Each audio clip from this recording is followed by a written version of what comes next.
Here's everything you need to know regarding the Ghost of Tsushima and Days Gone sales controversy.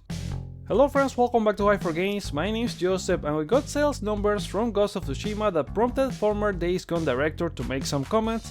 Let's talk about it. Alright, Sucker Punch posted a tweet back on Tuesday to announce Ghost of Tsushima sales. We are thrilled and amazed that Ghost of Tsushima has officially sold more than 8 million copies. Thank you so much to everyone who has played since launch. We are so incredibly appreciative and grateful for the support. While everyone congratulated the studio about the wonderful news, former Days Gone game director Jeff Ross quoted the news from Game Informer saying that, "At the time I left Sony, Days Gone had been out for a year and a half and a month and sold over 8 million copies. It's since gone on to sell more and then a million plus on Steam. Local studio management always made us feel like it was a big disappointment." With PlayStation fans outraged by this news since the Days Gone sequel was shut down due to commercial performance.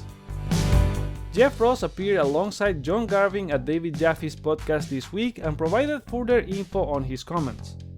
First, regretting about the tweet being taken as he was talking shit about Ghost because he has respect and love for the team at Sucker Punch.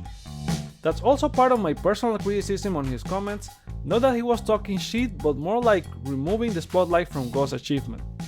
Anyway, Jeff proceeded to say that his comments were more being stunned on the news since local management always told them that Days Gone didn't sell enough units to warrant a sequel despite being profitable.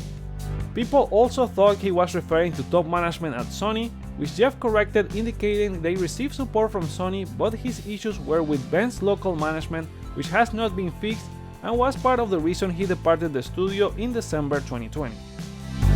He further clarified the sales numbers he provided, which were from a defunct site called GameStat that calculated trophy data from players. Where I got my data from, I had access to a lot of telemetry, and I could see stuff, and when we were at 5 million copies, the telemetry data was at 5.8 million. Many sites have pointed out that trophy data may come from used copies, rentals, and the free PlayStation Plus downloads. This sadly means that Days Gone sales are lower than suggested, as trophy data doesn't necessarily mean a sale. But even after the criticism on sales figures, Jeff Ross went on to tweet Friday, "I stand by my numbers." So there you have it. At the end of the day, it's really sad what happened to Days Gone.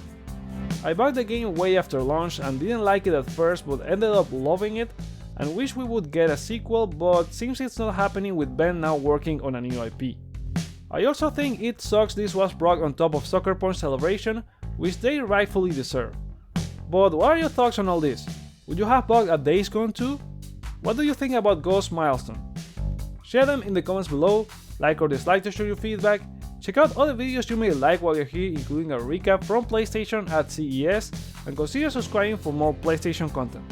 Thank you so much for watching. My name is Joseph, this is Hypergames, and let's get hype!